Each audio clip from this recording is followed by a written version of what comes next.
lanes, I've been driving this train. Years in this lane, there's no stopping this flame. Cause I came to the game and I changed it to play how I like, rearranged it to my own domain. Yeah, I got what it takes, made lots of mistakes, taking shots, skipping breaks, feeling lost, feeling great, popping off, singing straight, never stopped, never changed. All the squad here to play, and I've got something to say, yeah. I work hard each and every day, I get lost in the words I say. I don't push pause, no I push play. I won't stop till I make a change.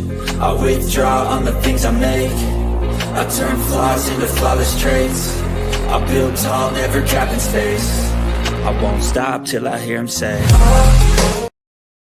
Welcome back, guys. This is Match Me Abroad, Season 2, Episode 12, and it is truly up in smoke. What's going on, Sid? Wow. How appropriate, up in smoke. There's a whole bunch of smoke. I have a whole bunch of smoke for people today, okay? Not you with a whole bunch of smoke, not you. Right, it's up in smoke. The smoke is up and out. I mean, like what? What did these people do? I thought they did all right this time. They didn't do okay for you? Some of them are delusional. Some of the, I have a, anyway, we'll get to it. I have a serious problem with some of them and the etiquette.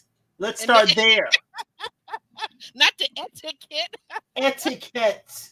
What's wrong with the etiquette? Who raised these people? Some of them, not all of them. But anyway, I'm sorry. It is a lovely 77 degrees here. Thank you. I was just wow, she got a start off. She was off and running. Yeah, it's 76 here too, dear. So that's here in Detroit, Michigan, guys. And let us know where you're dropping in from. Whether you're live or whether you're part of the replay crew, let us know where you're from and what the weather is like on this wonderful day of my daughter's birthday. Okay? My daughter's birthday. My favorite daughter, as I like to call her, to keep her privacy. Right? Well, the only daughter, so of course she's your favorite. That's what my kids are always telling me. I mean, because I say my favorite daughter and my favorite son, and both of them say, well, but you only got one son and one. I say, you know what? You never know. You never really know, do you? Because you only know from when you have been here, right? Okay. Right. I could adopt somebody tomorrow. Yeah, I could and possibly may. You know what I'm saying? But I always tell them, I say, you know what? There may be secret siblings over in Chicago you don't know about. They know their mother. That's true. That is true. But happy birthday to my favorite and only daughter. Okay, over there in Maryland. Love you much, and I just know you're going to have a wonderful day today, and you and your new hubby. And I'm so proud of you. I'm so proud of you. Your graduation from Cornell with your MBA, and life is wonderful. So we'll get started on these crazy people. Do you think they're all crazy, or just some of them are crazy, Sid? Some of them have, areas of delusion. Some of them, could work on it. I still got some smoke for Harold, though. Oh, and hey there, Auntie Donna. Yes, blessings and greetings to everyone here. Sid says, child, this was an episode. Yes, it was. Yes, it is. Yes, it is. Yes, it is. And we got Nesto's Shackles Shuffle Walk of Shame. Happy Tuesday. Happy Tuesday, Nesto's Shackles and Shuffle Walk of Shame. How you doing there? Good to see you.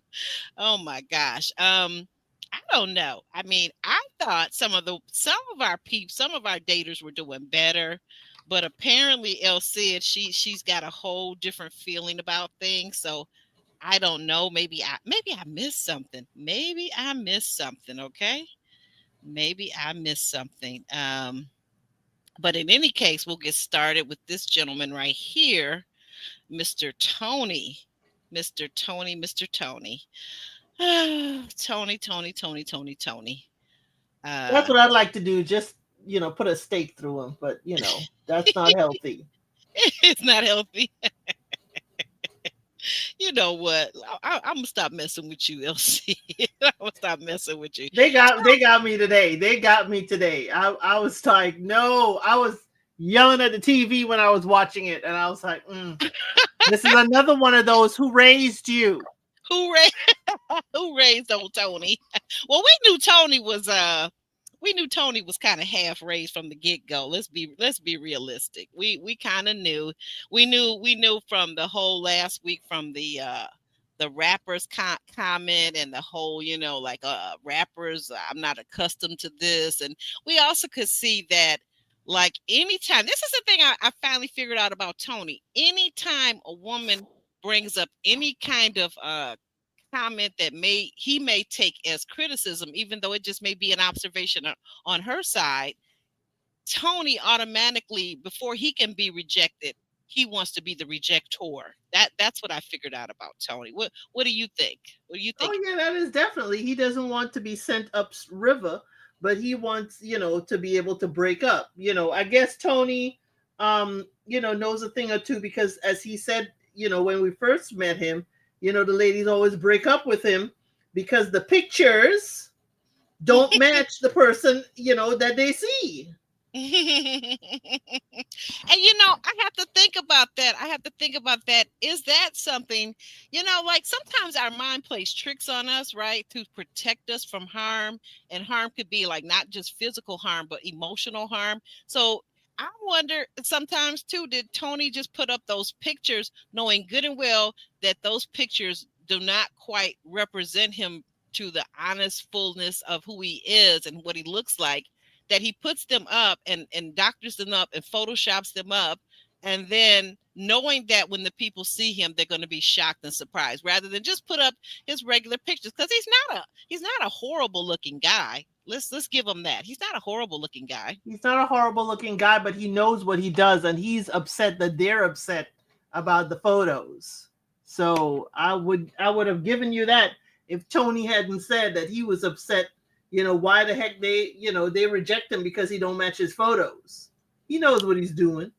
Right. But I'm saying, but do you think that could possibly, and maybe I'm going a little bit too deep looking into his psyche, but I just think that maybe he does these type of things, right, so that he feels like he's going to be rejected, and that gives him an out. You know what I'm saying? So that gives him an out. So even if they don't reject him later on, he can say to his buddies, it's probably those photographs that I put up. But hey, I put them up because the women, they always doctor their photos up too. You get what I'm saying? It's kind of like he plays little mind games with himself, not with other people, but with himself.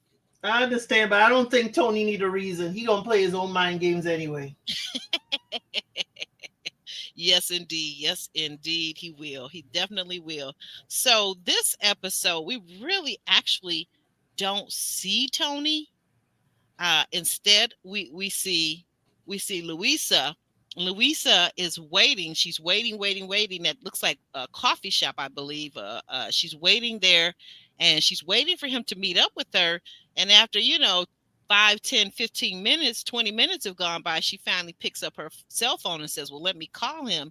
And instead of him answering and saying, hey, I'm on my way, I'm running a little bit late, I got in the wrong taxi or whatever, she gets this automated message from his voicemail, please leave your message at the sound of the tone. This is Tony. And she's like, what's going on with this guy? So is he, instead of I'm meeting with him so that I can officially fire him. So has he decided to ghost me, and is that his way of firing me? Probably, because he does, even though he has all this bravado, Tony really don't look like a confrontational person that's actually going to be in front of your face and totally speak his mind in the firing. He's going to tell her he's disappointed, blah, blah, blah, just to be there to have another date set up. But now it comes a time where Tony has to sit in her face and tell her you're fired. You have disappointed me. He ain't going to show up. So again, who raised you, Tony? You never called. You never said that, hey, I cannot make it. It's not just Louisa sitting there. It is production. It is lighting. It is sound. It is everybody sitting there waiting for you. And you're contractually obligated, sir, to show up. Yeah, he gonna lose some money behind that, because when I was Hello? Aubrey, I can't hear you anymore. Oh, I'm my not bad. My bad. My okay. my my mic came unplugged. Okay. No, I was saying, yeah, he's gonna lose money behind this because when I was talent years ago, whenever you're late, like you think, let's say you're half an hour late, right? And you think, well, okay, they're just gonna dock me, for half an hour's pay. But no, guess what? Like you said, you bring up an excellent point. Cameraman, lighting man, makeup, the other talent that's there. So basically, he may not even get paid for the season by the time this is all said and done, because that's a lot of money. And he gonna blame Brazil, and he gonna blame production, and he gonna blame everybody but himself. I hope, Tony, you are not answering the phone because you on a plane back to your side of Tampa. That's what I'm wondering. I mean, like, what is the deal? He came to Brazil because he swore up and down that Brazil has some of the most beautiful women, which he's not wrong about that. He's not wrong. Okay. I'll give him credit. He's not wrong about Brazil having some very, very beautiful women. So why not take advantage of that? Like, you're there. Why are you being the butthole there in Brazil that you are when you're back in Florida?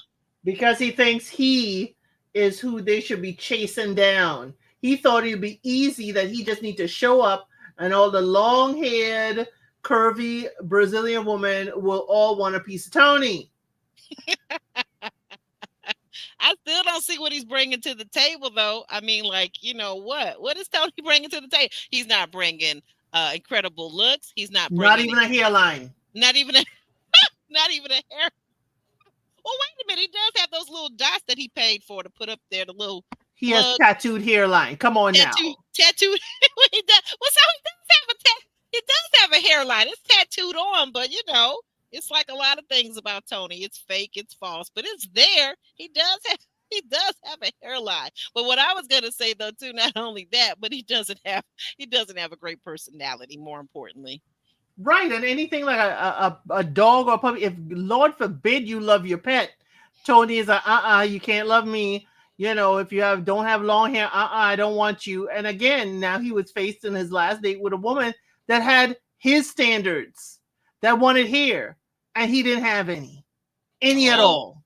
Yeah, so now Tony has to lick his wounds. Yeah, God forbid he have something that women have their standards and they have their desires and their wants.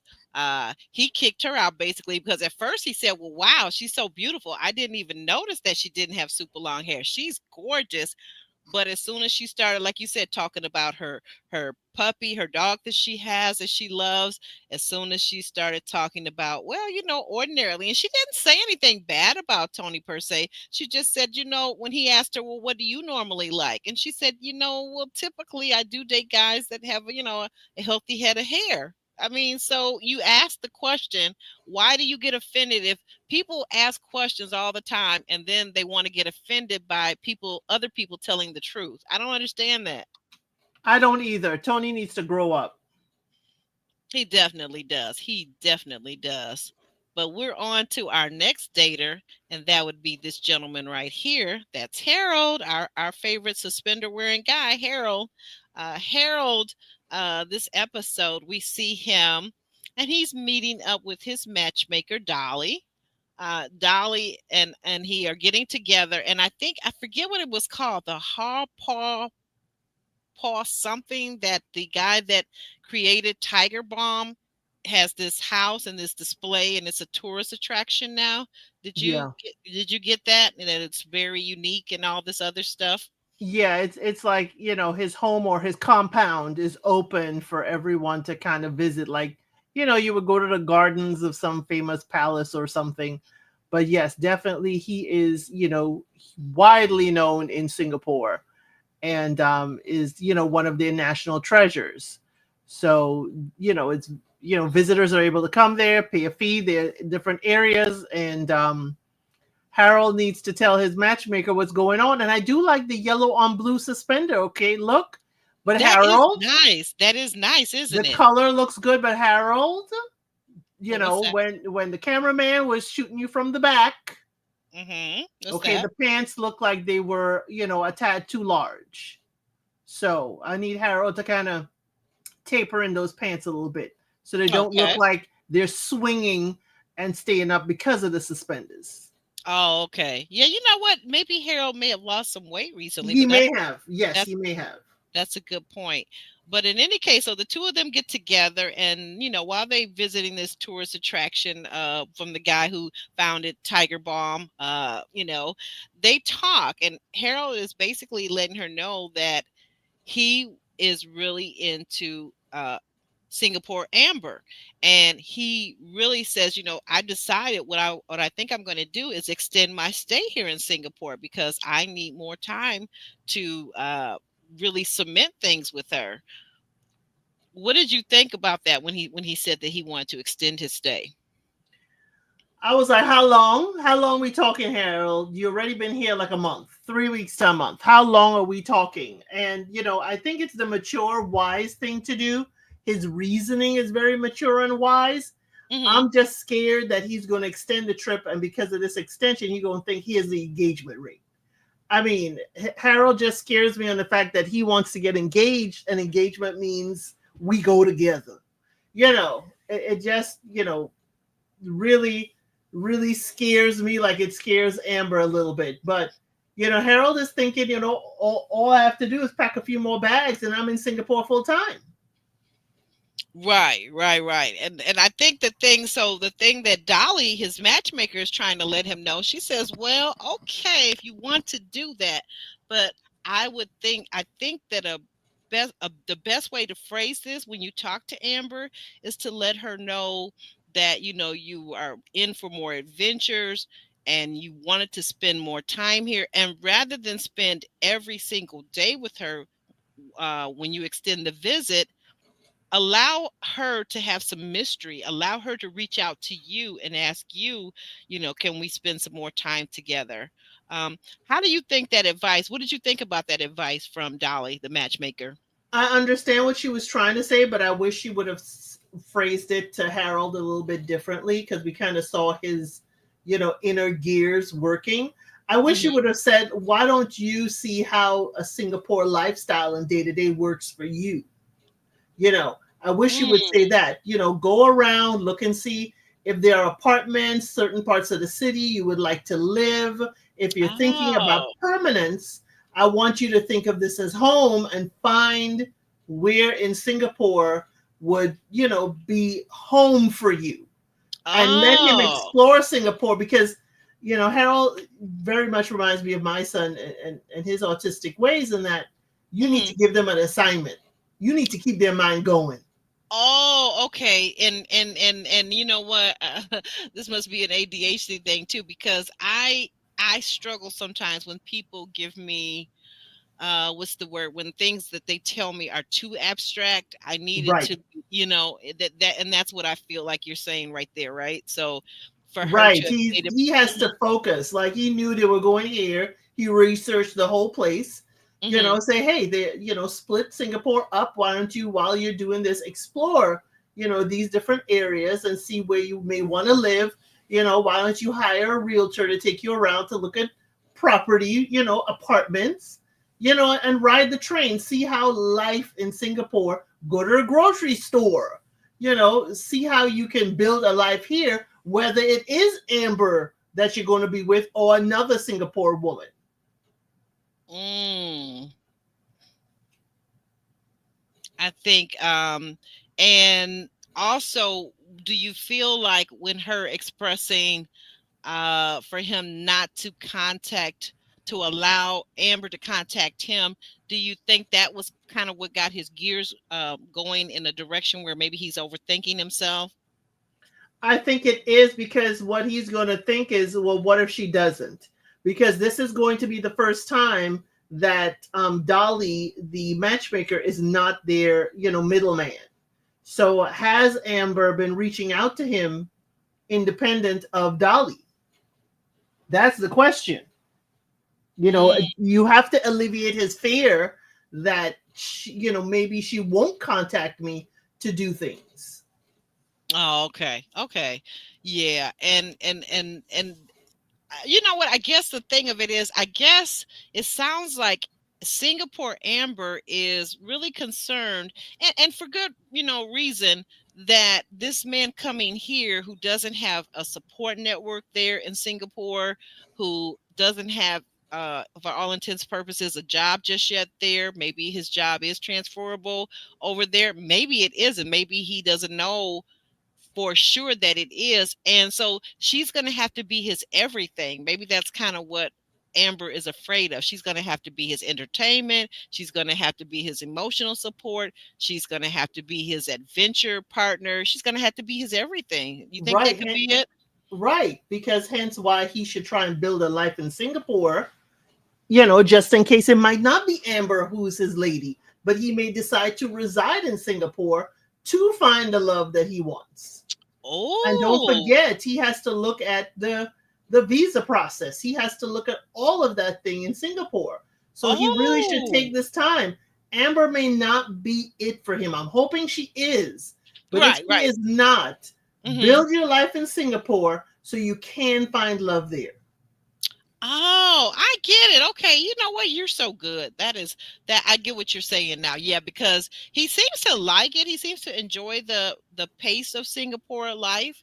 But like you said, so if this is what he really wants to do, and he thinks his connection, his woman is there, whether it's Amber or whether it turns out to be some other Singaporean woman or some woman that is in Singapore, he needs to begin to build his life out and look at like what that's going to take for him, right? Right. He needs to find the other Americans in Singapore.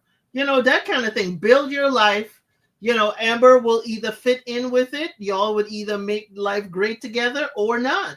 But at least Hmm. build your life in Singapore, for whoever you wish to marry. Right, right.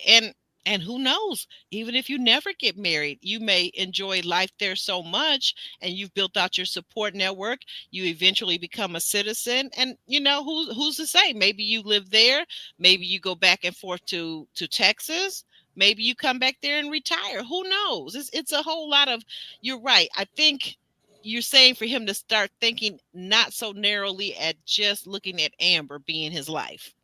Exactly.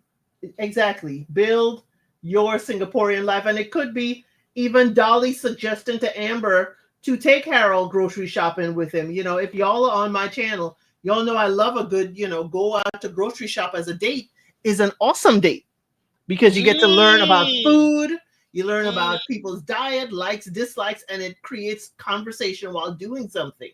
So again, it certainly can show Amber too. This is how he would be as a husband. Either Mhm. he goes to the grocery while she's doing something else. Help her see how he's acclimated to the lifestyle. Okay, I like that. I really like that. Okay. Okay, so we're going to go ahead. Thank you for all of those great tips. Thank you for helping me with my neurodivergent mind as well as Harold and understanding people like us that are neurodivergent, that maybe are dealing with autism or have ADHD even. That our minds and brains sometimes work differently, and these are things that can help. So our next dater we're going to move over to is our girl Amber, American Amber. This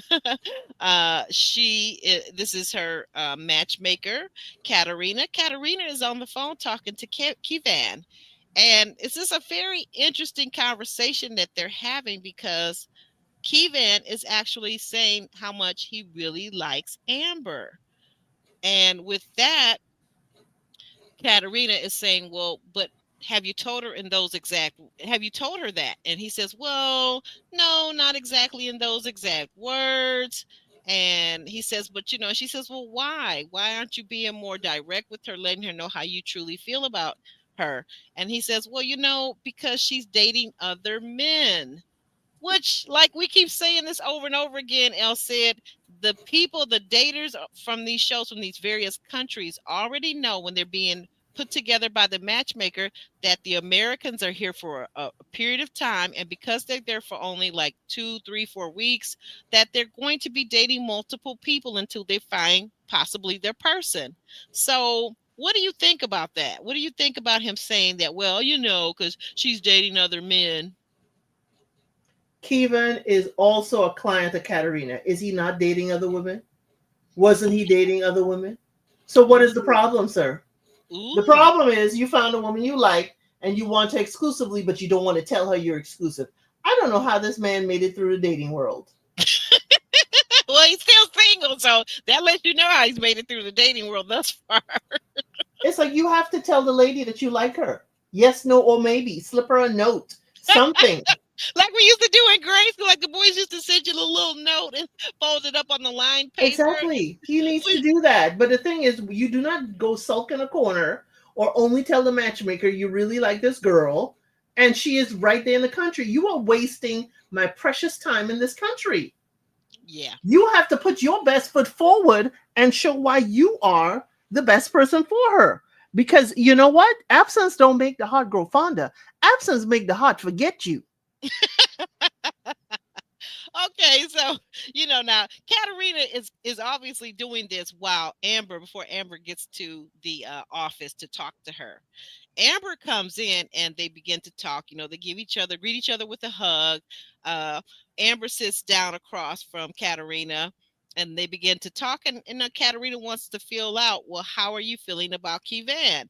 And Amber says, well, I really like him. I would like to spend more time and getting to know him, go deeper, but I'm really beginning to feel like Kivan is not my person. To which Katarina looks a little surprised and shocked. And she says, well, what do you mean he's not your person? I thought you two had just went on this romantic weekend getaway. And Amber says, well, yeah, we did. We went to the getaway. It was romantic. It was all the things. It was, the flowers, the candlelight, the delicious food. The mood was very romantic. And we even slept in the bed together, but we, according to her, we didn't do nothing. We didn't do nothing. But the problem with Kivan is he doesn't open up. He doesn't tell me how he really truly feels, which now, because we were witnessing Katarina talking to him just a moment ago, so we know this to be true. What is Amber supposed to do with that, Elsid? I don't understand how you can show me your lovely, loaves, his buttocks, which Amber clearly said she saw, but you can't open up to me. I mean, really. Really. You can't talk to me? How is this bold for a relationship? You can't even tell me, what needs to be said. Kevin, just, I would like to know his dating life. There's go slow and there's go no. Okay, because go slow, go no. Because he's a go to one person and like he only dates one person at a time. How is that working for Katarina as his matchmaker? I'd like her to show us her notes on Kevon, because it's like you were sitting there breathing and putting your hand on the chest of multiple people at that mixer. Including Amber. That's dating. But here's the thing. I'm thinking a man like this is irking because he and Amber were really cuddling in that hotel room and he's wondering, what is she doing with the other man? Oh, okay. Well, so yeah, now let's get to that. So you're saying that you're thinking that that's the whole reason. And Katarina kind of indicates this when she says, well, wait a minute, Amber, you are really starting to push my buttons. Both you and Kivan have way too much pride, and you're putting your pride in this. It's okay to have some pride, No, but too much. Like if you put your pride above being really honest and authentic and vulnerable and expressing yourself because you're afraid of rejection, kind of like a step below Tony. We were just talking about Tony a second ago. So kind of like a step below Tony. Tony wants to break up with the girl or put her down and criticize her before he can even form a relationship. But in this case, they've allowed themselves to kind of get to know each other. They've been vulnerable to a degree, but then when it really matters, they both clam up. That's Kivan and Amber. Don't you think? This is why couples back in the olden days had separate bedrooms, but y'all are sleeping in the bed together and you can't speak up about things. You're talking about migrating to someone else's home. You're talking about all these things, and yet here we are, and there's an issue about communication. It's like, how are we supposed to decide where we're going? And I'm sorry, Amber, you want the man to state his intentions. You want him to shower you with gifts and flowers. This is a man. This is a new man. You have to give him the roadmap. You don't have to tell him exactly. You just have to give him a few directions to the route to your heart. Oh, I really like flowers. Oh, I really like this. And see if he does something with the information. The thing with Kevon is, okay. Kevon know that the compost guy was not going to be competition. But what happens with Kevon is what happens with some of us ladies too. What's that? Glenn is Mr. Ireland. Mr. Ireland. He has the sash and crown to prove it. Okay? And that is intimidating because, all intents and purposes, even though Kevon is a handsome Irishman, he is a plain Jane. While, Glenn is plucked, tucked, and all made up. Glenn has got the 8-pack, not a 6-pack. So I'm saying that Kevon is looking and thinking he doesn't measure up, even though everything Amber is doing literally is telling him, I want to be with you. He's not seeing that. He's seeing the competition. And that's the problem I have with these daters telling about who you're dating. Why are you telling him about Glenn and he's Mr. Ireland? The minute you said that, he could go look him up and see who Mr. Ireland is. Name Glenn. And also maybe find out a little bit on the Googler about Mr. Ireland's background and how he kind of comes from a very well-to-do, well-financed family. So right, and here he is taking you on the first date to meet his parents. That is significant.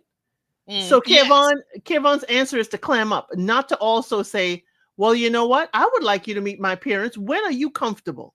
He doesn't know how to step up and take charge. That's my problem with him.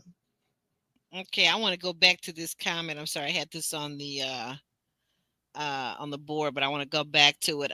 To Go to Africa had a point. She said he's realistic, meaning, we're talking about Kevon.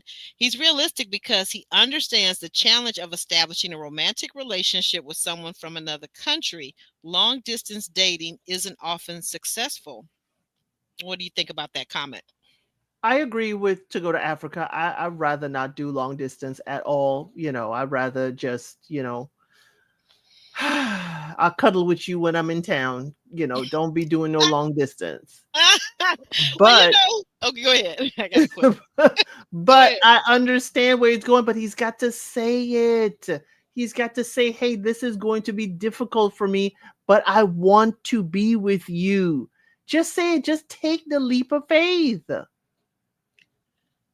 Right. Because I was about to say, I guess my thought to that, though, is too, long distance dating isn't often successful, but in this day and age, is any dating often successful? I would say not. And maybe I'm jaded from doing Ready to Love and Match Me Abroad and never ever met, but and just my friends and people, a community of people in real life. I would say that dating is very uncertain. So I think if you find someone that you really genuinely connect with, the long distance part doesn't really should not be as big a factor when you've already had a matchmaker and the person is long distance. I mean, it's not like you met them in Ireland at Bloomingdale's. I'm just going to say Bloomingdale's because I don't know their stores, but you met them in Bloomingdale's and you didn't know they lived in Ireland, and you find out after the fact he met her and he knew exactly who she was. He knew she was an American. He knew she was there to find love. They both met through a matchmaker, so he knew all those type of particulars.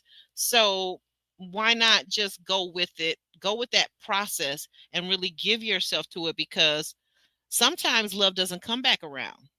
If you meet somebody you really connect with, sometimes love doesn't come back around again. Okay.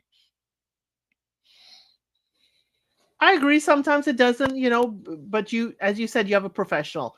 The next step for folks, like if she really feels as strongly for Kevon, you've got to figure out how you could come back and spend like at least 2 to 3 months. They're long-term rentals, see what it is, Hmm. that an American, can you stay in Ireland for 90 days without, having an issue? Or can Hmm. you get a digital nomad visa? But the thing is, she's a makeup artist. That's what she does. Try and find a contract that takes you around. See if the Mr. Ireland contest or whatever are looking for a makeup artist. You know what I'm Right. saying? Right. There's so many things she can possibly try to do because she is more mobile. And again, we look at it, it's going to be easier to go to Ireland than Kivon coming to America right now. So, even if it is, they're looking at different countries, they got a state. He was looking at Canada. I don't know if that's an option, but certainly see y'all go and spend 30 days in Canada together and Yeah. live and see, because right now y'all are just living the hotel vacation lifestyle. This That's is it. not real. Right. That is true. That is true. The other thing is Kay Sharp, I think, has an excellent point, because I felt this too, is when the matchmaker said that to Amber about her being so proud, it really seemed to have hit a nerve with her. Yeah, Why do you because Katerina said, if it is not exactly how Amber wants it, Yes. she is going to toss that man aside like she did with the 3 engagements, and she's going to Mhm. move on to the next one. Mhm. Well, you know what, Katerina? She will keep you in business as a matchmaker, okay? She will keep you in business. She will keep you in business, but she will keep herself single because, as Rita pointed out, there is no such thing as a perfect person. You're going to find someone, hopefully, that is perfect enough for you, and you're perfect enough for them, and you two really jive together. But um, just this whole idea that I love what you said. I think if you could just say that one more time for the audience and for myself even too. What was it you were saying about how Amber could better express herself and open up to Kevan to let him know what it is she needs? Explain that again, She please. could just give him, as I said, the route to her heart or her affection. Just drop the things that she likes. Hey, I like these flowers, or I like receiving flowers, or, she already told him about the communication, but she got to reiterate, like, you also got to, some people is lead by example. I hate to say you are, it's not a training the person, but you're certainly telling them, this is how I like to be communicated with. This is how I like to be appreciated. And the person could tell you yes, no, or maybe. Say hello, good morning, Kevin. What are your plans for today? And tell him, hey, if you don't contact me, within an hour, that is a slight to me. She needs the words of affirmation. She needs the communication, and he's not giving it. He's sulking in a corner. And I feel like Cher and want to be like Moonstruck and, slap him like she did Nicolas Cage and say, snap out of it. You don't sulk. Snap out of it. Right. He's sulking. He is moping in a corner. And I'm like, I wish his parents are like Glenn's parents and like shake him up and like, listen, you, as Amber said, and I put in a short, you are allowing another man to come in and sweep your girl off her feet. Right, right. He really is. And it's almost like he doesn't have the spine or the backbone or the testicular fortitude There you to go. just go for what he really wants. I mean, because you either get it or you don't, but life goes on. You'll be okay. And he's a good looking guy. He'll find someone. But if you really think this is the one for you, if you can call Katerina and keep telling her how much you really, really like this girl, you really care for her. Because what we heard him say on this episode is that he really cares for Amber. But Amber doesn't know that, and we can tell that by the things that she says. She does not know that. She does not know him and he does not know her. Yes, we've spent overnight, but again, we're learning. We're learning each other. And that is supposed to be the beautiful part of the beginning of any relationship. But also, I understand Kevon. He is scared that he could get his heart broken by someone who is only here for a short time. He's not taking that chance, to walk through the fire. He is just taking it, he's being very timid about it. And if you really want this young lady or any lady, you've got to take that chance, Kevon. Right. Kay Sharp, she throws up a really excellent question. Is that what Amber wants? Can she handle real life? What do you think? I don't know if she can handle real life. I don't know if she can handle when push comes to shove, because right now push is coming to shove, and all we hear from Amber is the large giggle and the large laugh. Now we see her get a little emotional and crying here. It's like, okay, we need to run the gamut of her emotions. But yes, I think she wants the fairy tale. She has said she wants the fairy tale. So I need Amber to Mm, close the storybook and look up and live a real life. okay. Well, they get through the conversation. They give each other a great hug. Um, and the next thing you know, we are with Glenn. Glenn has come back into the view. They've been talking, and Amber lets us know that they've been talking on a regular basis. And so he has invited her out again. They meet to have both a dance lesson and a little bit of a drink. So they're out there dancing, and Amber, she got on these like what 12-inch heels she's basically wearing, and he's got on his gym shoes. But they're out there just doing the dance. And the next thing you know, he goes to get her a glass. They get a glass of what do they call it, Irish coffee, right? Oh yes, I have a short with that coming up this weekend. It also includes the recipe in my short. Oh, okay. The Irish coffee. Very good. Because he did say it had a little of this and a little of that, a little Irish whiskey in it. Espresso, Espresso, Irish whiskey, and Irish whiskey. Irish cream on the top. Ooh, yes, that looks good. And of course, Amber even gets her a little mustache, a little milk mustache. And so they're talking, and I have a she's problem with that mustache. Okay. okay. We're gonna talk about that in just a second. But they're talking, and she's like, what's been going on with you? And it looks like she's getting a little frustrated with Glenn. Did you feel that way? What did you think? Oh yeah, she's getting a little frustrated with Glenn because he's giving all of the great talking points, but remember, Amber, he's Mr.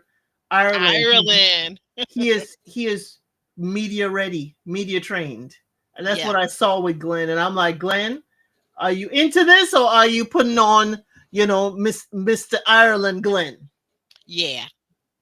I think this episode was the first time that I remember you having said that a couple of episodes ago when we were covering this, but I felt like this was the first time this episode where I felt like he was being very performative and that he's there for the cameras and not so much for Amber. Yes. Yes, definitely. I was like, okay, Glenn, I see you. I see you. You did the little dance, you did the little shimmy and a shake, like we like Hmm. to do when we exit here. And then you get the Irish coffee. You are doing an Irish dance, Irish coffee. You are Mr. Ireland. You are advertising your country. Go ahead, Glenn. He's doing his brand, huh? He is making sure you know this is Ireland and it is being well represented. And then, as Amber said, this is what she wanted to do: date Irish men, learn about the customs and culture and different things from Ireland. But she ain't even getting that from Kivon. Mm-mm. No, she's not. She's not. What the interesting thing was, though, she asked him about another day. Now, this is where I kind of was a little shocked by her. Like, so on one hand, she says that that she's not going to beg anybody, and she has her pride. But then she turns around and asks Glenn for a third date, and to which he responds, which I'm not mad at him. He says, "Well, have you let the other guy know that everything is over and done with him, and that it's just me now?" And she was like, "Well, no, not yet." And I guess he's letting her know basically he's setting his standards, which is kind of what Katarina was trying to tell Amber. If you want this guy, let him know what you need to make you feel good and make you fall in love with him, and then see what he does if he tries to match that. Exactly. He's right. Third date has certain standards. Third date could mean, the bed's creaking and all that stuff. But The bed, definitely the bed is what? creaking. It could be, So Glenn could be like, "How serious are you?" This is his way of asking, "How serious are you about me?" Yeah, exactly. So Kevin already lost the archery contest to be exclusively dating her. And now here Glenn is like, "Okay, have you broken up with the other dude? Because if we go on third date, that means we go together." Yeah, that's pretty much what he's saying. If we're gonna do a third date, now you've already met my family. They took to you, you took to them. We've been on these dates. We're having a good time. You see how I dance and how I move. You know I got that 8-pack and not that 6-pack. Okay, so it's time for you to invest a little further into the relationship. Right. You know how I know how to pluck my eyebrows and do my makeup. Let's do this. You know, I can't with you. I cannot with you, Elsie. I'm like, you know what? He is just a little bit too tidy for me. I'm sorry. I am not into all that manscaping and all that. What do they call it? He has a queef. He has a queef? What's a queef? That's how his hair is at the front. That's a queef. I don't like the queef, and I don't like, what's that other word that they use when men do a lot of fancy stuff? What's the other term? Metrosexual? Yeah, girl. No. Well, you see, here's the thing. Give me Cavan. I'm sorry. But he's in the beauty industry. Glenn is in the beauty industry. So yes, it is not how I rather not have my man more wax than me. Okay. Exactly. And more tweets than me. Okay. Right. But this is his moneymaker. He is a model. Yeah, he's Mr. Ireland. He has to. And if he's doing bodybuilding, which I suspect it is, with how his body is, his whole body may be waxed and tanned and hairless. So right. So it's like being with another girl. He's like a surfboard. He is. He is waxed. You ain't got no hair, and I ain't got no hair on my body. Oh Lord. Right, he is. But this is his modeling thing, and yet the thing is, she understands because she is a makeup artist. You know what I'm saying? She understands the beauty industry. But again, why is it that this I'm sorry, this mustache irritates me. Okay, it irritates the heck out of me. Come on, I'm sorry. You're gonna be okay. We about to move on. I know. You know why it irritates me, ladies. You know why it irritates me. Actually, no, I actually don't. I'm sorry. You have cream on your lips and you're looking at this man that you are dating. I didn't go that far into my thought I process. saw that far because Glenn's eyes lit up when she looked at him with this. You need to go back and see that scene. Even my husband was like, "Look at him! Look at him!"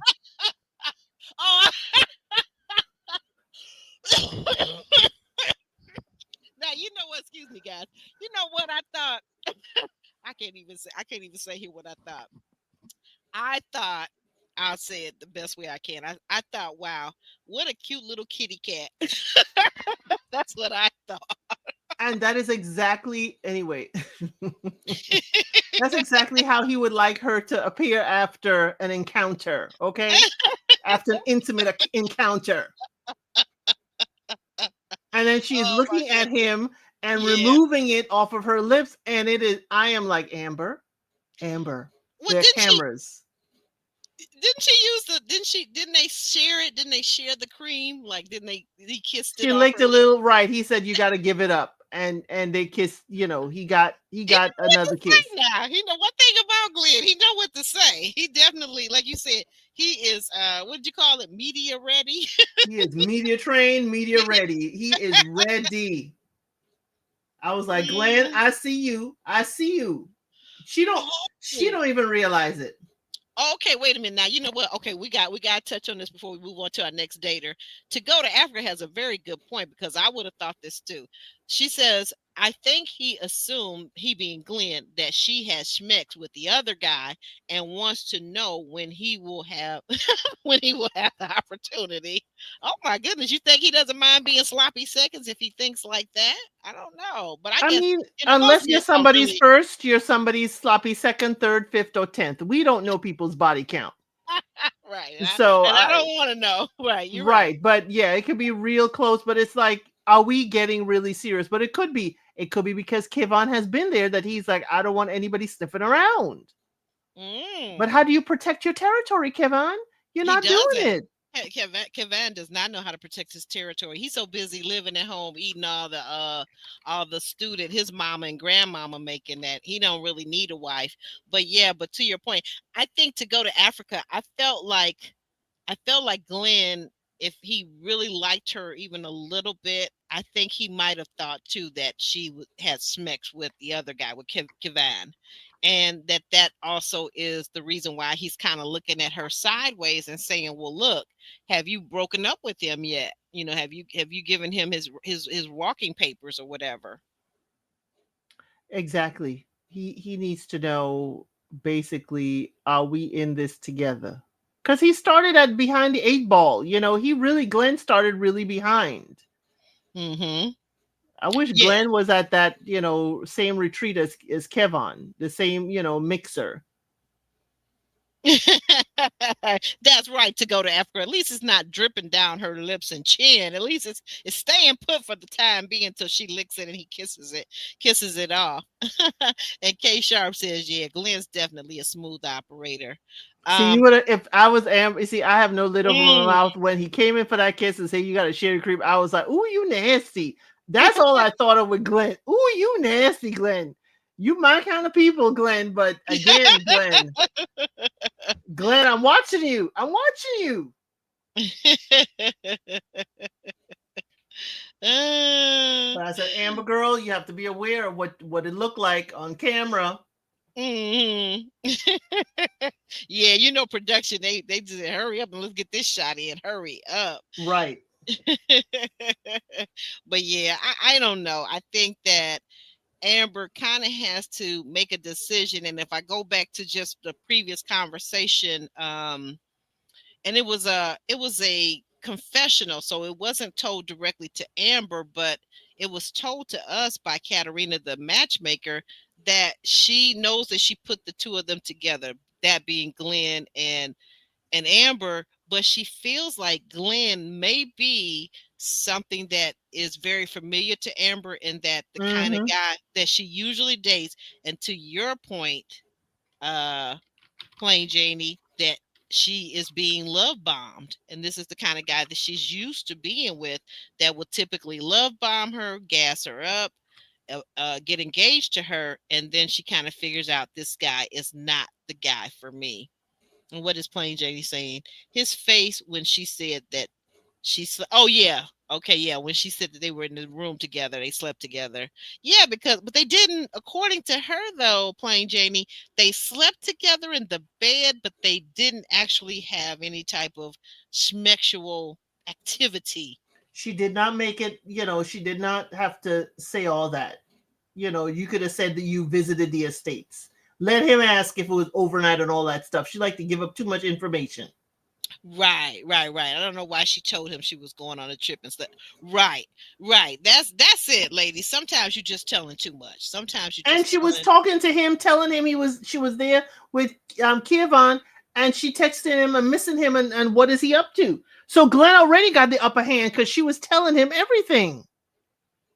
Yeah. Now that was my problem with that though. Yeah, last episode. Why, if you're on a visit, if you're on a trip, was supposed to be a romantic trip, isn't this kind of reminding us a little bit of our girl Monica? Like when she's out on a date or visiting over to Bruno's house, when he's making her this wonderful dinner and he's showing her a good time, she's sitting there thinking about the other guy, Bernardo. Like, I don't think that's a good idea. What do you think? Not a good idea at all, because they're vying for your attention. Because what if this is what the problem, Kevon is thinking that you're gonna have another getaway with somebody else. Right. And the need, like, what is the need?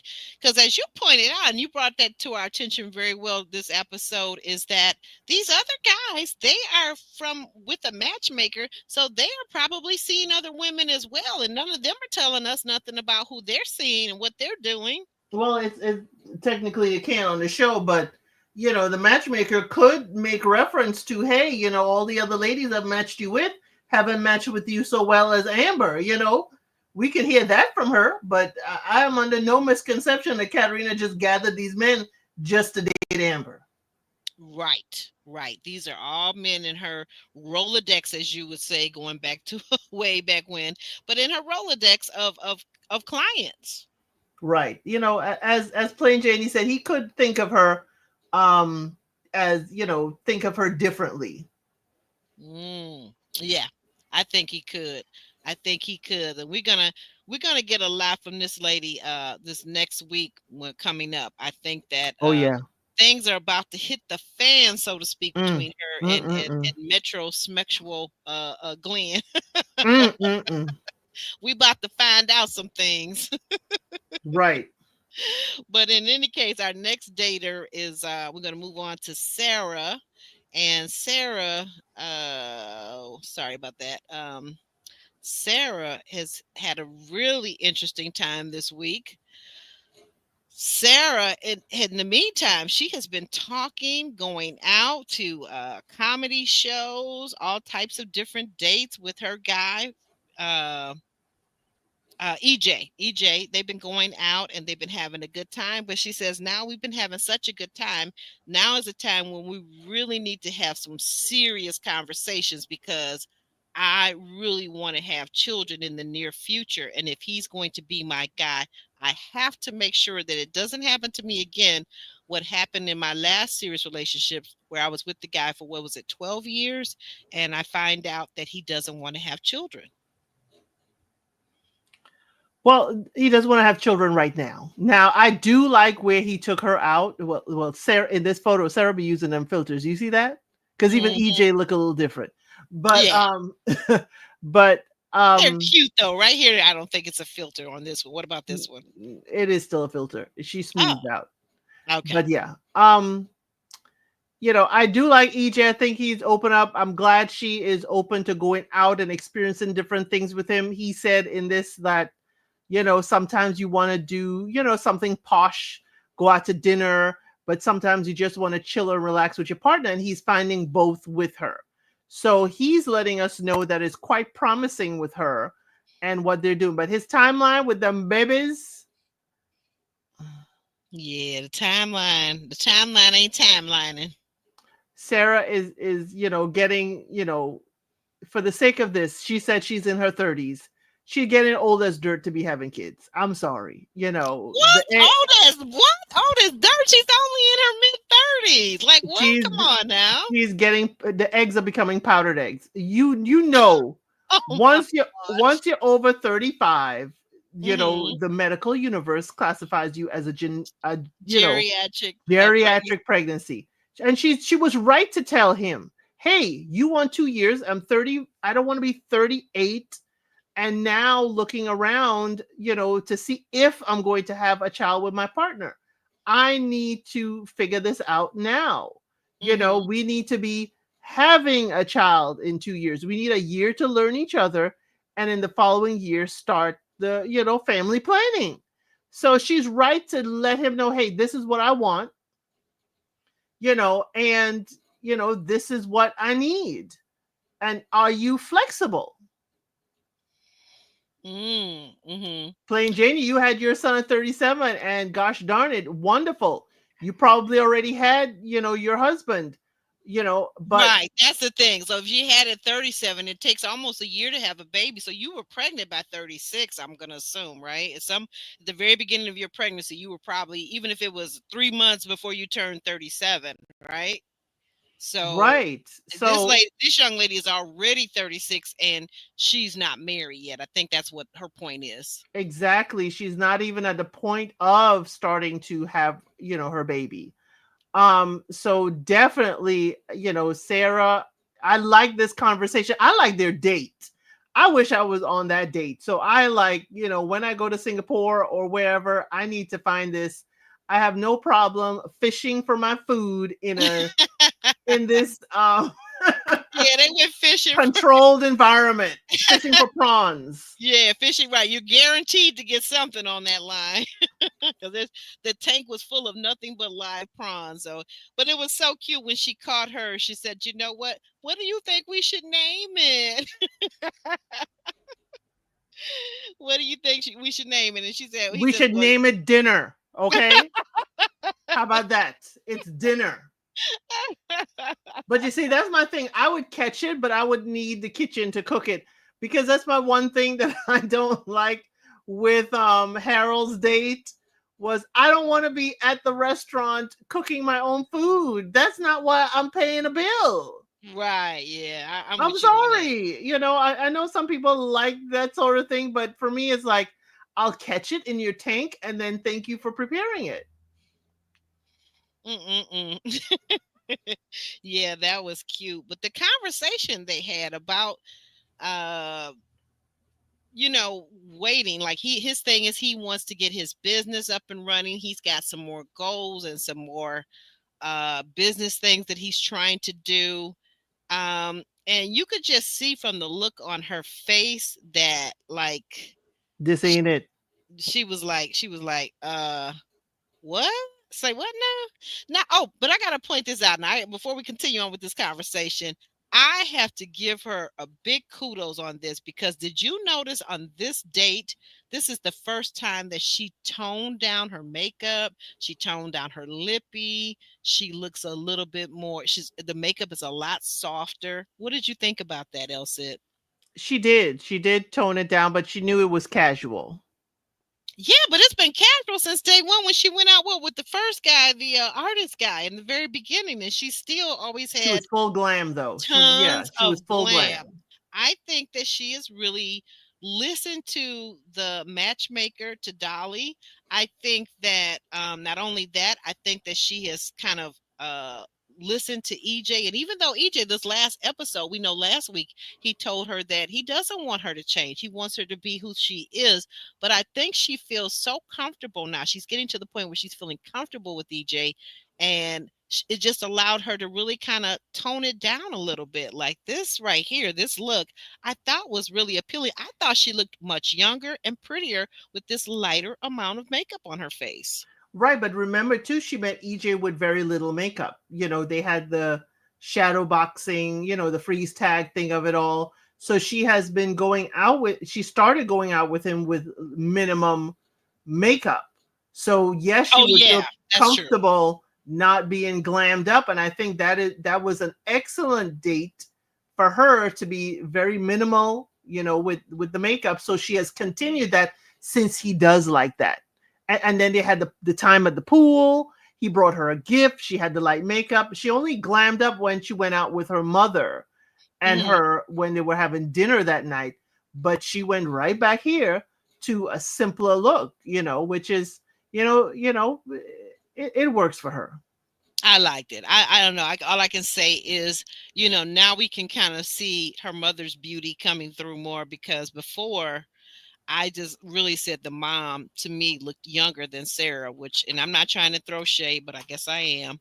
The mother, who's probably at least 20 years older than Sarah, actually looked younger or at least her same age. But Kay Sharp says that she thinks Sarah needs to slow down because she just recently started to take life seriously.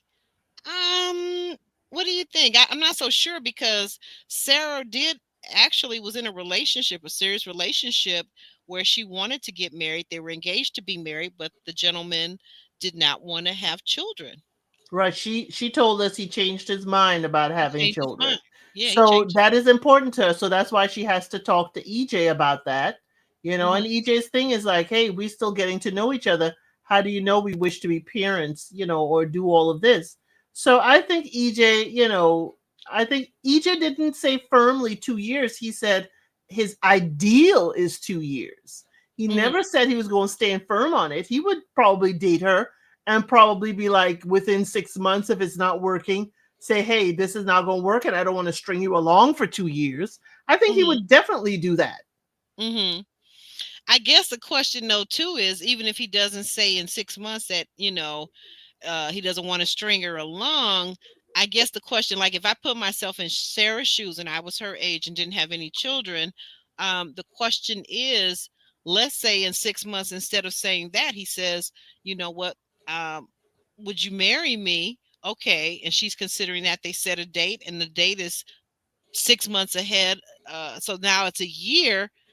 is it still going to be another 2-3 years before he wants to have a child? I think that's something that she's thinking about, and I can see where she's coming from, because the thing of it is, with men and women, you could always change your mind. I mean, some men have been literally have married women who said they would want to have children and they want to do it in this amount of time. And then once they get married, only to find out the woman has changed her mind and now she doesn't want to have the children within a year or two. She wants to wait 5 years, or maybe she's already had her tubes tied and she never even told them. So people lie about these things all the time.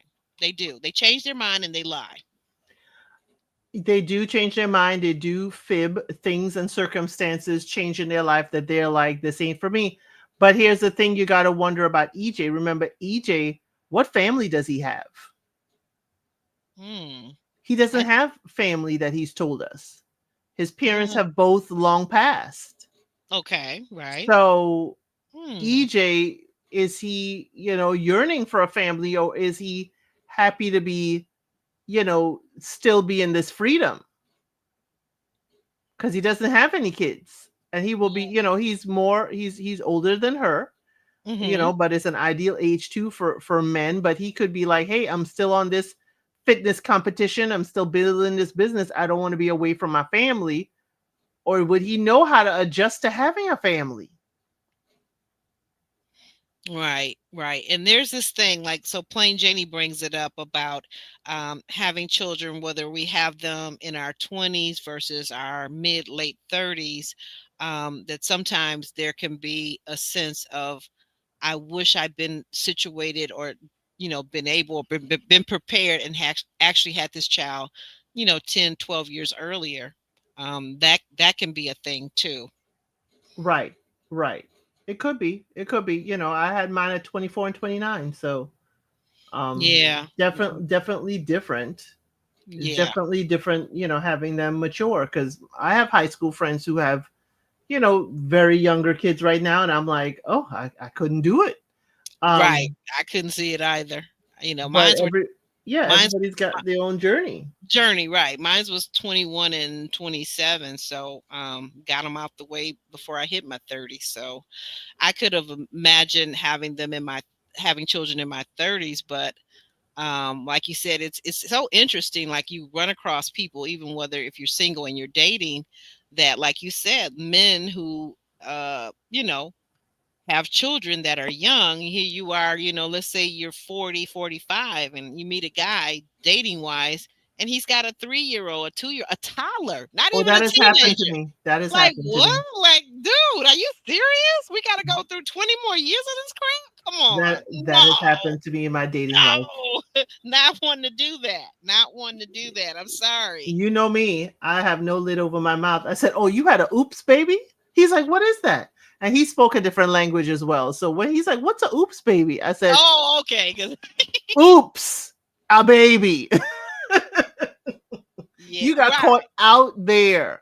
Yeah. I said, you got caught out there by one of them young things, the pretty young things. Right. You are a man of means and wealth, and she's like, and sometimes they're not even that. They're just out there thinging. That thing is slanging that thing and not protecting that thing, and oops, there goes the baby. Like, he was one that would, be like, oh, I understand why she made you look. I understand why she caught you up.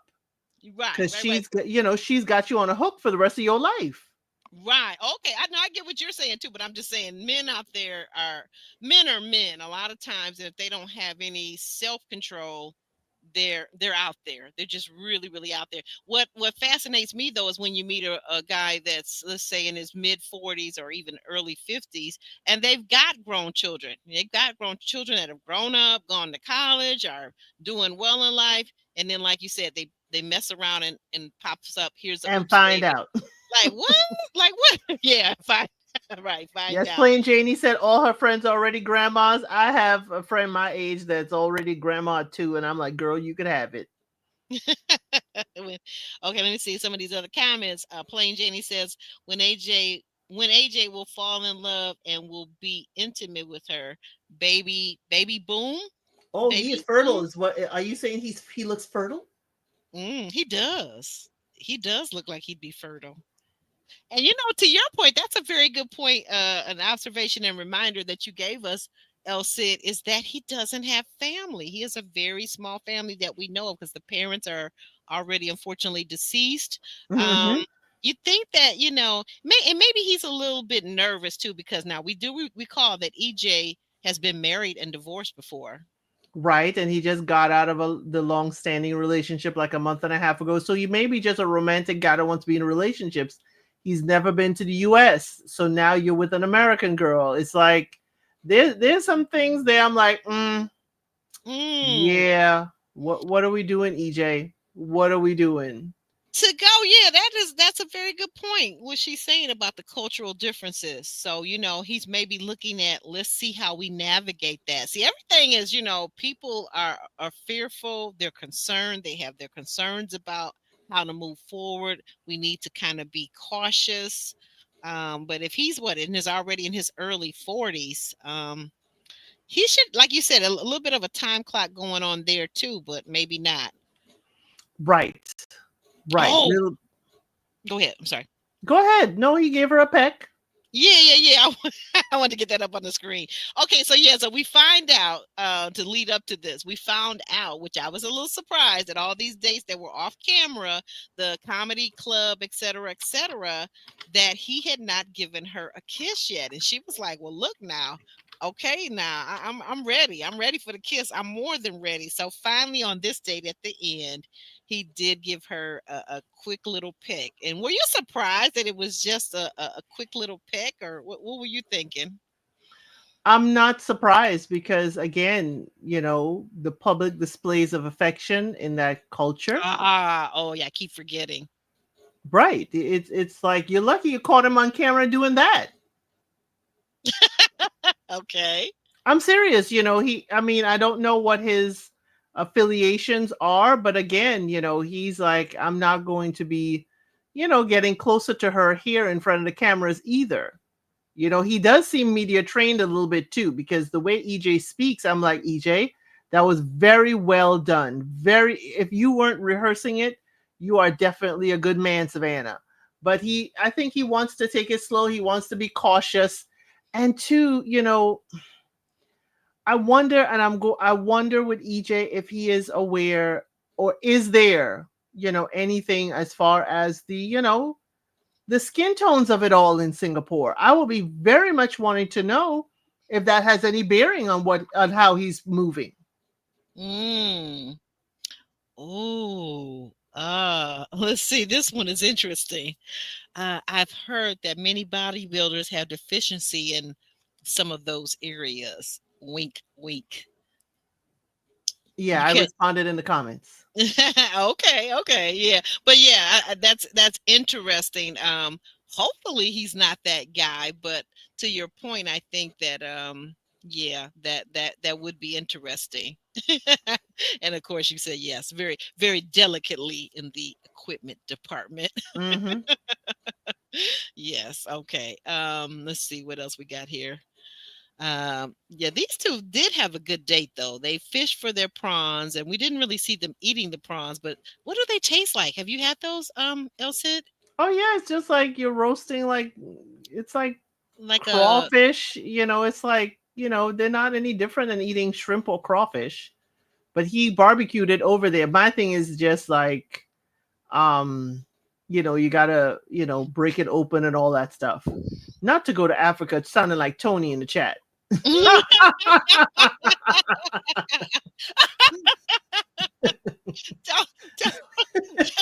Wait a minute, I was thinking Tony and Harold. Research has shown that they have fertility problems. Oh, that would not be good. Mm. That would not be good. Like, this lady wants to have a baby like yesterday. But what do you think, real quick, and we'll move on to the next data? What do you think about this, though, too? She wants to have this baby, but she had all this work done, it appears. I don't know how is she wanting to have this baby? Is she want to carry the baby herself? Are we talking surrogacy? How are we having that? Because with the work Sarah has done to herself, I don't know if if expanding a family is how she wishes to change how that work get done. But maybe she's like, hey, like my mama, I'm gonna have one kid. Cosmetic surgeries as such, I could get a mommy makeover and get myself snatched back. But Okay. that also is part of having a baby. Later on in life, when we gain weight, I'm a part of the plus size delegation. It's hard to get it off after 35. So I mean, I don't know what's going to do. The complications with pregnancy, I don't know. I really don't Yeah. know if she Yeah. really wants to put her body through those changes. And then remember, Kay Michelle taught us about Mhm. all that stuff is in your body. So, I'm not wishing anything on her, but we talk about EJ, tongue in cheek, about any, Ooh. possible, challenges he may have in that department. We don't know if Oh, and she for may have her. fertility issues. Oh, okay. And you know what I was just thinking too was even beyond the fertility issues. Let's say they get married, they get pregnant, she gets pregnant, then the things that are in her body though too, how does like the silicone and the various things that I think it appears that she may have in her body, how does that actually affect a growing fetus, a growing baby? Don't know. I mean, Kay Michelle certainly has been open and honest about how that has affected her body, but I don't know with anyone who's carrying. But hey, Hmm. the Kardashian sisters certainly had their babies, and they had cosmetic surgeries done. So we just don't know. We don't know what may cause fertility challenges. That's interesting. That is, I But never hey, a even thought surrogate is about that. always an option. Yeah, yeah. Well, I mean, yes, because it seems as though he's quite successful and she's also successful. So, with that being said, I'm gonna say Why that, didn't he yeah. have kids in his first marriage? That's my question. How long was he married? Do we know anything about Right. that first marriage that No, EJ had? We don't no, know, I do blame we? production because I'm sure EJ told her. Mm, oh, okay. You believe that it was told. Hey guys, I got a question for you out there. If you're watching live or on the replay, have you liked the video yet? Have you shared? Are you subscribed? Okay. All right. Just wanted to check. And uh in my chat, I do have a poll up asking, did Monica make the right decision? Yes or ah no? yeah, we get we're We're there. We're getting there. there. We're Hmm. there. We're there right now. We're there right now. We've got Monica, and Monica has gone to see her matchmaker, who is Louisa. And you can see Louisa does not look happy. Louisa is like, what's going on? What's going on? What's going on? I introduced you to these two wonderful guys. I matchmade you with both Bruno, who you met even before, through video chat, while you were in California. Now I've matchmake you with Bernardo also. And who's it going to be? Who is it going to be? Right. Make a choice. Be grown. Take your life in your own hands. I was with Louisa. I'm frustrated. There is Right, no decision to be made in my mind. I guess that's why I'm frustrated. One man has shown you nothing or shown you his right. behind, and another man is showing you everything. Right, right, exactly. Uh, I think this is a very good point that Plain Janie has. Monica wants the suave, yet she knows in her heart of hearts, I believe, that Bruno is better for her. He's a better match. He's more stable emotionally, and he's not shown those playboy player ways either. Um, Exactly. He wants exactly what she told us she wants. a Catholic man that's good looking. Catholic man, good looking, and wants a relationship, a long term relationship. The match, Louisa, what Louisa. did Louisa tell her? Right, Louisa, the matchmaker, she decided, she says, well, you know what, you can't make a decision, let me help you, let me assist you as I, the professional matchmaker, can do. And she decided to bring in both the gentlemen. So we see here Bruno giving a hug, followed by Bernardo. Now here, let's look at this. Now notice the body language with the hug with Bruno. You see that body language? You see how Mm-hmm. Bruno is hugging Mm-hmm. her with both arms. He's got a smile. Now notice this. Bernardo's half a hug. Well, he half A's everything. Okay. Okay. Except getting Mm. in them drawers. Oh, I'm sorry. Oops, oops, but no oops. No oops.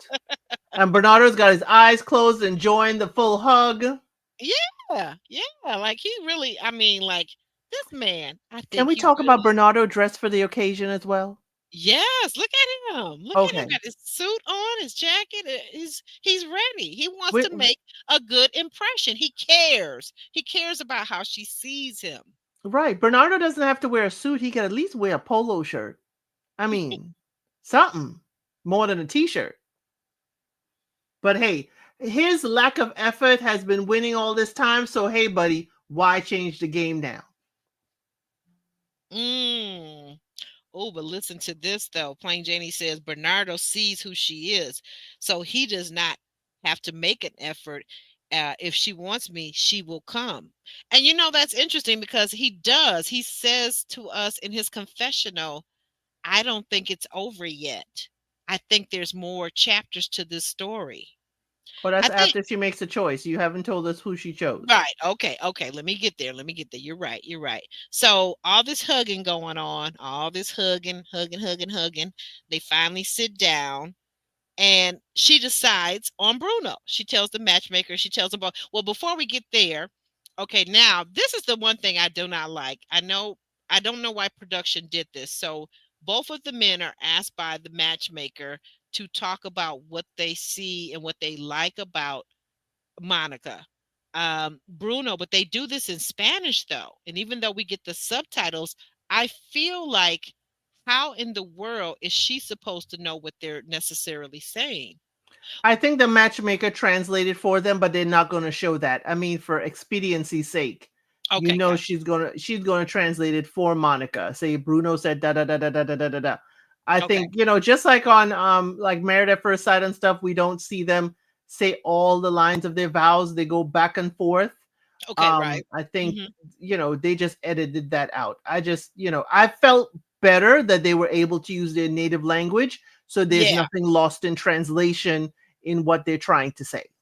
Okay. So Bruno basically said that she is the woman I like her. I care about her. I see myself uh, making sure that she fits into my life and I fit into her life. And he's very poetic.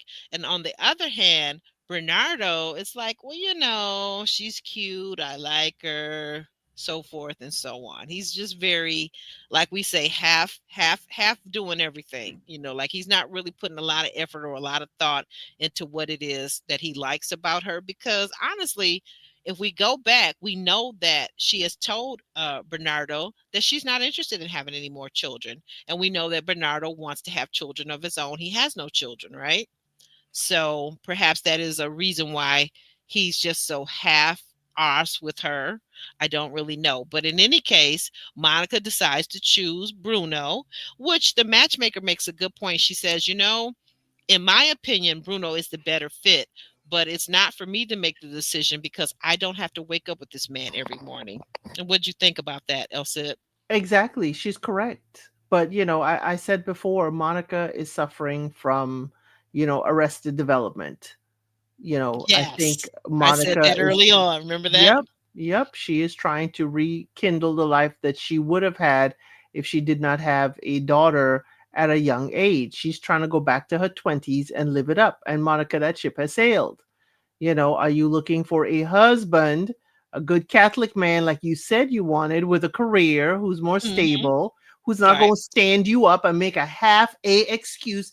I didn't think I confirmed that time. Wasn't that crazy? That was like the weakest excuse. Oh, I wasn't aware that was the time that I said that was the time I was going to pick you up. Girl, bye. Right. And then it's like, can I still pass by your hotel later? Young lady, this is an FY. That's what we call them. He is here to enjoy himself, give you a little fun, a little jiggle with it on vacation, and send you back home. I'm sorry. He is not looking for you to be, his forever. Well, I got to ask you this question because this got a little carried away as she made the choice and Bruno got so excited. You can see he was just so overjoyed. He took her hand, he kissed her hand, he kissed her. I felt like we were watching the Addams Family when he goes up Morticia's hands and arms and just kisses Right. all over. And Uh, she stopped the kiss because she's like, wait a minute, we have an audience. we have an audience because wait a minute, the moaning that was going on. I'm not sure whose moaning was it. His? Was it hers? Was it both of them? Because I was like, well, do you guys need to get a room? And then she finally said, okay, we got to stop this. Right. Because, he's sitting right there. He's sitting right there. But you know what?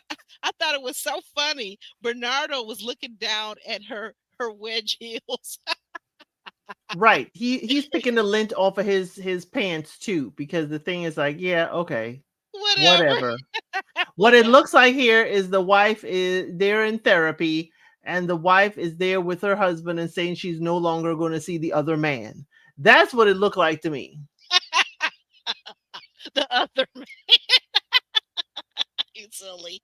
You are Like, we so can go silly. back home together, honey. I promise I won't do anything again. But were you surprised? Were you at all surprised when Monica hopped up and said, I've got to see Bernardo out? That's when I knew. I said, you know what? This is very problematic that she got to see him Exactly. out. Exactly. And she took him all the way out the house. Now, see him out could be see him out at the front door where we're still in the presence of the matchmaker and Bruno. But no, she walked out in the dark all the way out the front door where nobody can see her or hear what she had to say. She walked him all the way out to the dark alley. Exactly. The dark alley where the trash cans are. Where the trash cans are and no cameras. I mean, like, I thought, like you said, she could have walked them to the door or just outside the door and said, I'm sorry it turned out this way. Have a good life. But no, she is all looking and talking. Look at the expression on her face. She's still sad. I'm so sorry. I had to pick him. I'm so sorry. And then she gonna be like, call me later.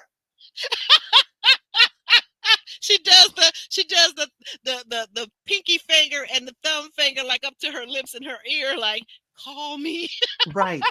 You're not blocked. You're not blocked on my phone. You can still reach me.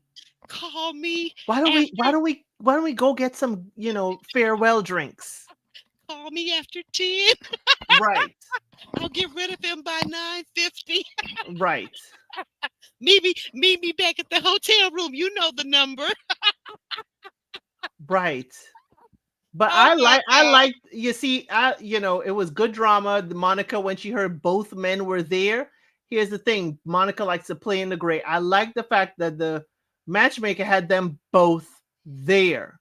She needed to hear and she needed to see how they move together, because when she's with one, she may think about the other and forget how they behave. And she with the other one, she thinks about the next one. Monica needed to be in her face. And we needed to see her make her decision. Yeah. And we're going to see by next week with that decision. But again, she needed it in her face to show the foolishness she's doing.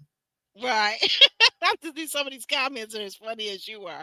It'll say, like, let me see, for example, this one. I would have been extremely unhappy. Bruno had a lot to say. Bernardo was like, he wanted to say she gets good and she gonna jump my phone. Right, she can. And I know, hey buddy, I know her hotel room number. Do you? But now this one on a more serious note. Would you agree or disagree with this? Because Plain Janie seems to think that maybe Monica is fetishizing the Brazilian men. She is to a point, but not to a, mean, sleazy point. It's like, especially when she's like, I feel like I'm begging you to call me and I don't want that. She really wants the cool dude to want her and like her. And he don't, Monica. I'm sorry. Yeah, she does. She wants, well, you know what, once again, though, I think, too, we are seeing what we saw on Love is Blind UK season 2. We are seeing what we saw with Katisha. We're seeing a woman who wants a man who's emotionally unavailable. Now, physically, he's there for you. He's ready. He's ready, willing, and able, probably, but emotionally, he is detached and he is not connected to you. He is unkept. I'm sorry. He's He's what? unkept. I don't know. I don't know the appeal of the unkept looking man. Oh, unkempt. His look. Yes, Yeah, yeah, yeah. That's what I was thinking too. Like it's beach bum material. when she says that he's better look, I think Bruno is better looking. I Am think I? Bruno is quite a handsome man, but you're He's looking very great. between a man versus a beach dude. A beach dude. Again, it's different. One has Mm, a corporate job. mm-hmm, Okay, one can mosey around in the corporate realm, and the mm-hmm. other one is just, hey, I am, like the free spirit. Okay, now to go to Africa has a thought, and I want to get your opinion on this, LC.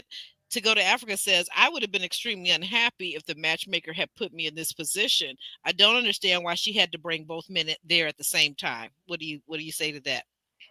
I think I wouldn't mind it. I think she needed to face it and see both men at the same time and how they move. But she short circuited. Her brain short circuited when she heard both of them. Like a robot. Exactly. When she heard both of them in the same room. What now? You're bringing them in now? And she put her head in her lap. She again goes back to kind of like a childish stance. It's like, as the matchmaker said, grown-ups make grown decisions. And this is the time for you to make a decision. But she likes to people please. She does. She does like the people please. But then that's why she knows, though, Monica got a pinch of a player, okay? Monica got a pinch of a player in her, in that she knows if she dumps Bernardo, she could still swing the block and pick him up again. Oh. If she did that to Bruno, Bruno would be done. He would leave, and she would never be able to speak to him again. Right. He's grown man. He's grown man. You treat him, whatever you tell him, that's what he's going to abide by. You say it's over and I pick the other guy, he's going to honor that and say, it's been nice knowing you. Right. And yes, Bernardo could be all, fire and whatever, but that fire cools off real quick. Mm-hmm. Yeah, I think the thing, and the matchmaker says this basically, but like she said, she doesn't have to live with whoever Monica picks. But she said that, one can bring and seem more passionate, but for day-to-day life, in real life, what do you really want? You got this guy that's burning hot. It's kind of like with Amber. Like if we go back and look at Amber and Glenn is bringing all this razzmatazz at the beginning in the intro, but he's not going to be able to sustain that throughout the relationship if they were to have one. Same thing with Bernardo. Exactly. They cannot sustain all that, all that sparkle and all that, pizzazz and flair. And that's the thing. She's looking at it's exciting. And, does Bernardo know how to cook? Has he made you a meal? Do you know about his family? If we're looking at them side by side, you know nothing except, tasting Bernardo's tonsils. She said those taste good, but will they sustain you on a hungry day, though? Will they sustain you? Because we know that Bruno can cook. And we also know that Bruno has a lovely place, too. His place was quite well put together. And Bernardo could have had her at that, thing he went to with his friends. Oh, he could have invited her. Oh, yeah. Like he did the first date. And you know what? The thing that tells me, and I don't know, I could be wrong. I don't say that people can't have balance to their life. They can't have their same-sex friends, and they can't have their romantic interests with the opposite sex. But the thing that showed me about Bernardo, the first date they had, remember that was that foot volleyball or whatever. And then the date where he stood her up, it was his boys doing the foot volleyball thing, whatever. And so what that says to me, though, is for a 40-year-old guy, you prioritize your male friends above your romantic life. So you're really not that serious about finding that special someone. That's what that says to me. He really is not that serious. He just wants to be on camera. And he just wants Monica. He knows he got her, around the finger. Right. He does. He really, really does. Well, what do we see for next week? What do we see happening for next week? It's going to be a mess with our girl Amber. Okay, before we go there, everybody I guess it's a 50-50 split. There are votes in here. And give us the it's a 50-50 split on whether Monica made the right choice or not. I'm very surprised, y'all. Oh, y'all. Really? I'm ending the poll, and when I end the poll, it should pop up. come over there. Hold on. Let me. Oh, I ended the poll. I'm sorry. It's a 50-50 split. You can say what your choice would have been. My choice. Well, okay. What was the question? What was the question? Did Monica make the right choice? Yes or no? Yes, she did make the right choice in my opinion. So you put it over the 50-50. So you think she made the right choice. Some people actually think she made the wrong choice of picking. I think she made the wrong choice because next week, as we see, she definitely is going to, it looks like she's going to Bruno and telling him she made a mistake and she's going with Bernardo. She is not standing by her word. Well, that's because, like you said, and like I said in the beginning, she has arrested development. She's immature. She's very, very immature. She has the mindset. It's something, I think she was traumatized when she was in college and she had her daughter, at like 19, 20 years old, like a teen mom. And she went ahead and finished college. Took her 8 years, but she did it. She got her bachelor's degree, got her career together, bought herself a beautiful home, raised her daughter, sent her daughter off to college too. But I think that trauma that she experienced with the father and her not making it and not having both parents there to help raise the daughter, she had to do everything. I think it locked her into that age gap, that age of the trauma, which was about 20 years old. So what we see here is a 20-year-old, a 40-something-year-old woman out dating like a 20-year-old. Yes, that's exactly what we see. So that's what we see next week with her. We see that Harold tells Singapore Amber that he's going to extend his stay, and we don't see her reaction quite yet. And we see, I can't remember Sarah, if we see anything with Sarah, but I think we did. Oh, she and EJ are like talking about, her going back to the US. And then we see Texas Amber. Right. Going off on somebody, going off on Glenn, and slapping the Guinness out of his hand and slapping the Guinness off of the table, breaking the people's glass on their hardwood floors. I can't wait. Because the thing he's saying is, I did not leave you. She said, you left me. He said, no, you went and left of your own accord. And you are out here telling me I'm an attention 304. And this and this and this. And she ain't wrong. She ain't wrong about that.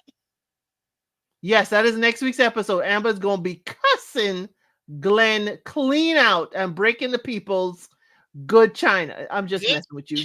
Breaking their glasses, okay? Breaking their good glasses. And it ain't no rumpa. It ain't that. It ain't. She ain't breaking the glass for that.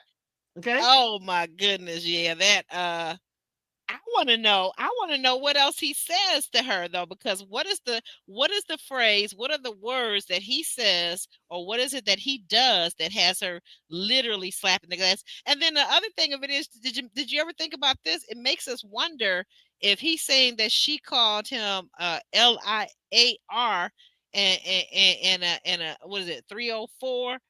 It's making attention 304. It's making me wonder, like, did they cut all that out that we didn't see all this good stuff that she was saying about him? No, I think he gonna turn around on her and call. If you gonna call me an attention 304, I'm gonna call you a different kind of 304.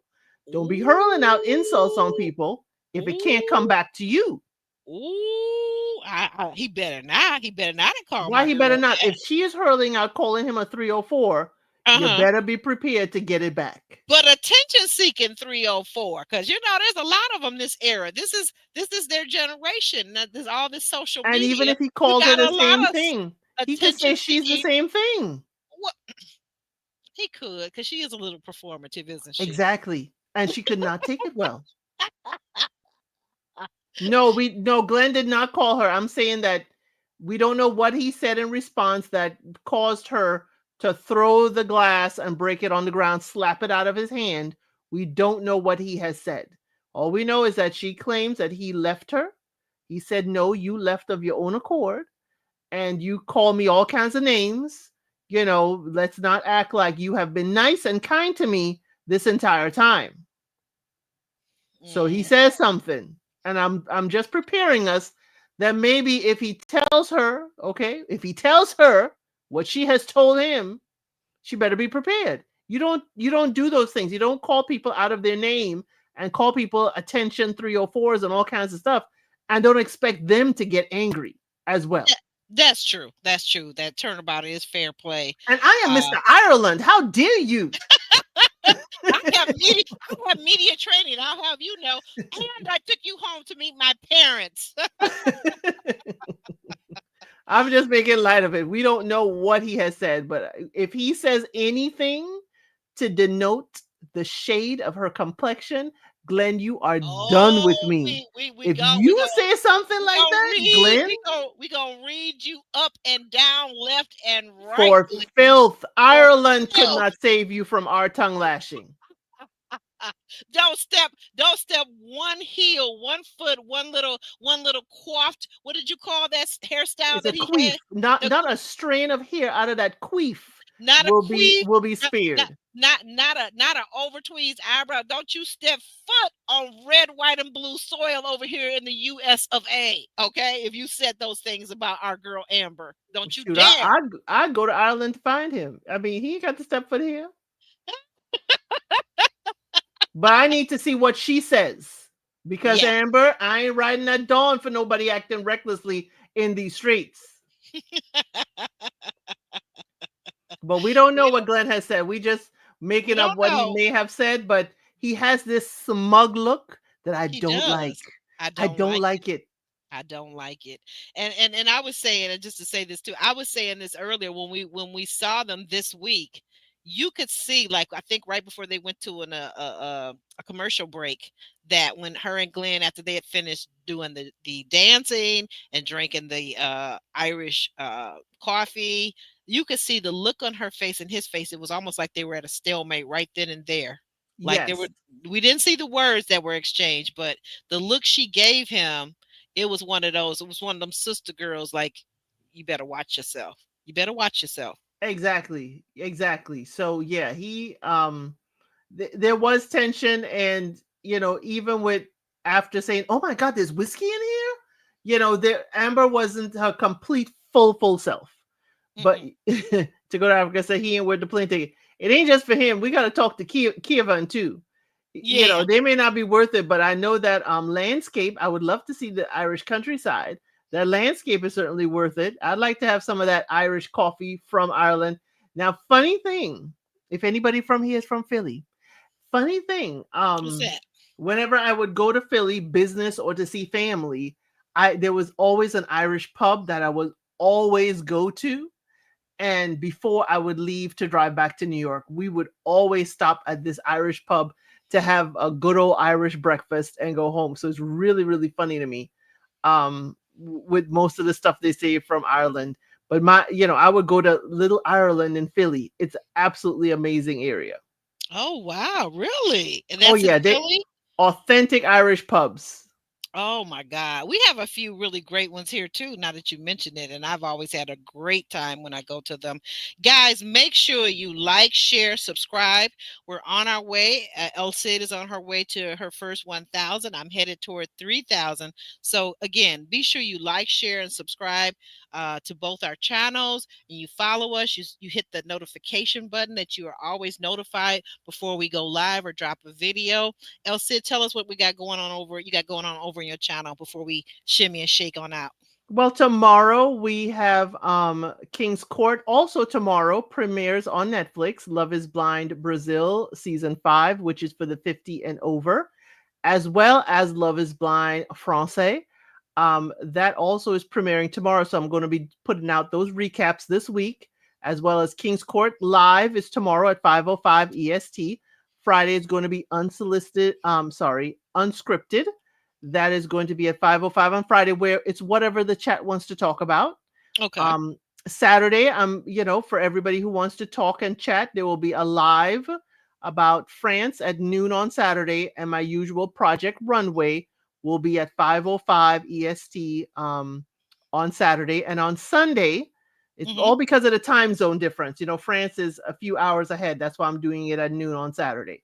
Also, unsolicited advice, where we give advice to the people on the internet who are seeking it. That'll be noon on Sunday. And then Brazil's live panel, because I know my members, and my subscribers are ready for Brazil, I will put down the live chat and let people come up at 5:05 EST on Sunday to talk about this week's episode of Love is Blind Brazil. So it's packed. My schedule is on my community wall. So please come around. Mondays is my member lives, and we got real, little scandalous during Yes, my she member does. live this past Monday. Yes, she did. Yes, she really, really did, guys.